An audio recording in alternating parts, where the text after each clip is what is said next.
Time for one more thing. So very often teachers aren't celebrated, or so the story goes. Yeah, I suppose so. And the question is, have you ever wondered how a teacher actually prepares for a student in the 21st century? It might be quite daunting, but our Morning Live producer, Kirat Lalla, actually went to Paris, France, as part of a Microsoft Education Exchange program. And he figured all of this out. They celebrated selected teachers who used technology to better enhance the classroom experience. And we understand Team South Africa were the shining stars in the City of Lights.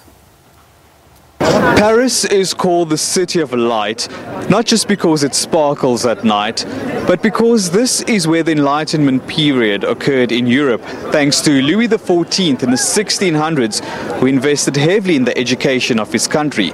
But how does a teacher from South Africa get lucky enough to participate in such an event? I'm here with from Microsoft Education, Ronald Klink, to tell us more. Ronald, how does the lucky teacher get to participate in this? So, the Microsoft Educator community is where it all starts. We have Microsoft Innovative Educator experts. They apply to be experts, and once they are experts, they then submit a lesson to the Microsoft Educator community and then are selected to attend the wonderful event of the Global Education Exchange. What criteria are you looking at for the teachers? It's the lesson that they submit to the educator community, and one of the things that our Microsoft Innovative Educator experts also do, they become our evangelists. So what we mean by that is they're very active on social media. I think this is a first for South Africa, where we get to interview teachers at the Eiffel Tower.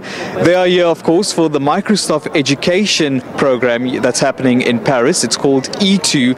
I'm about to ask them, what was their winning lesson plan? With me, I have Giselle, Chad, Nomusa, and Felix from Kenya. Giselle, tell me about your project. So my project was, we had to submit a lesson on the Microsoft Educator community, and I submitted a lesson based on my group of students who were doing a novel at the time, and I wanted to immerse them in the novel and also use project-based learning, and then also make sure that they were exposed to 21st century skills which will be beneficial for them in the future so that they can be future ready.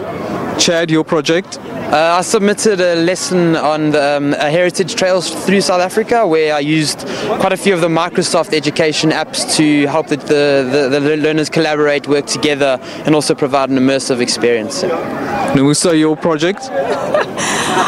For a long time, I've been a Microsoft Innovative Educator expert, and now I'm a Microsoft Fellow. And Microsoft nominated me to come and moderate some of the lesson plans that the teachers have submitted. That's what part of my work that I'm doing in Paris, and I'm happy to meet all the lesson plans from different teachers around the globe. They are fantastic. I think learners will love them. And Felix, your lesson plan from Kenya, what made it stand out? First of all, I'm a fan of the Flipgrid and Microsoft Teams. So what I did, I came up with a project-based lesson plan that was supposed to teach my students about the Sustainable Development Goals. And because I'm using Flipgrid, which amplifies student voice, and also Microsoft Teams, which provides an opportunity for me to do a learning management system where students can be able to submit their assignment, Microsoft deemed it better for me to have an opportunity to come and participate in this E2 exchange. Other projects from South Africa included this one by Mishka, demonstrating the transatlantic slave trade in Cape Town.